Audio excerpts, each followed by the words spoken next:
ये जो India alliance है, ये अलायंस कुछ चंद 26, 27, 28 केवल पार्टियों का अलायंस नहीं है। ये इंडिया अलायंस इस देश के 140 करोड़ लोगों का अलायंस है और ये लोग एक साथ आए हैं। देश के लोग इकट्ठे हो रहे हैं और बहुत बड़ी संख्या में लोग इकट्ठे हो रहे हैं और देश के लोग इकट्ठे हो रहे हैं 21वीं सदी के भारत का निर्माण करने के लिए।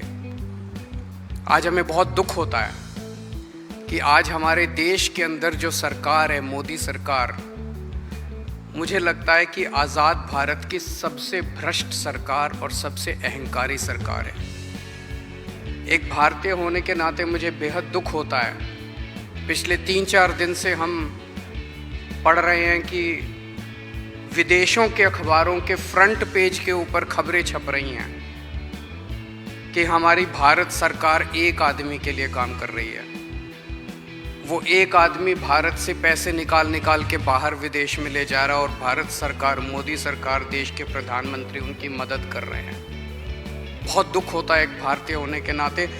विदेशों में तो खबरें छपनी चाहिए कि भारत में ये अच्छा हो गया, भारत में वो, तब देश का नाम आगे बढ़ेगा। देश का नाम ऐसे थोड़ी आगे बढ़ेगा कि पूरी भारत सरकार एक आदमी के काम करने के लिए लगी हुई है।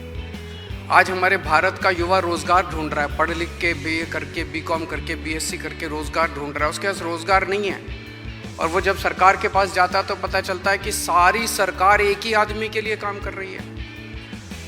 सारी सरकार भ्रष्टाचार में डूबी हुई है।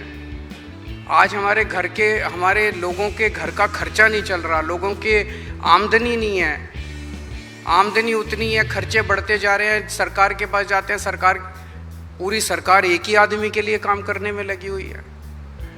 इससे ज़्यादा अहंकारी सरकार आज तक कभी नहीं हुई और ये लोग अपने आप को भगवान से भी बड़ा समझने लग गए हैं और जब कोई आदमी अपने आप को भगवान से बड़ा समझने लगता है तो फिर उसका पतन भी जल्दी होता है। मुझे बेहद खुशी है कि इंडिया अलायंस में सब लोग आपस में जुड़ रहे हैं। एक चीज़ मैं देख रहा हूँ, बहुत बड़ी बड़ी ताकतें, अब सबको लगने लगा है कि ये इंडिया अलायंस मोदी सरकार के आने वाले समय में मोदी सरकार के पतन का कारण बनने वाला है। तो बहुत बड़ी बड़ी ताकतें इस इंडिया अलायंस को तोड़ने में लगेंगी, बहुत बड़ी बड़ी ताकतें। पिछले कुछ दिनों से मैं देख रहा हूँ जबरदस्ती क्या दिखाया जाएगा, इसकी उसके से लड़ाई हो गई, उसकी उससे लड़ाई हो गई, जबरदस्ती दिखाने की कोशिश की जाएगी, जबरदस्ती दिखाने की कोशिश की जाए।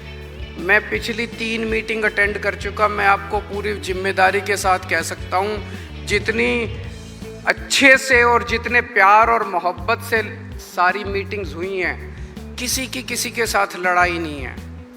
और यहाँ पे जितने लोग बैठे हैं कोई पद के लिए नहीं आया, सब 140 करोड़ लोगों के इस भारत देश को बचाने के लिए आए हैं, इसको तरक्की के रास्ते पे ले जाने के लिए आए हैं। कोई यहाँ पे पद के लिए नहीं आया है। मुझे बेहद खुशी है। 2 दिन की हमारी मीटिंग बहुत अच्छी रही और सबने आगे बढ़ के आज मीटिंग में जिम्मेदारियां ली हैं। किसी ने सीट शेयरिंग करवाने की जिम्मेदारी ली है, किसी ने मीडिया की जिम्मेदारी ली है, किसी ने सोशल मीडिया की जिम्मेदारी ली है, किसी ने कैंपेन डिज़ाइन करने की जिम्मेदारी ली है।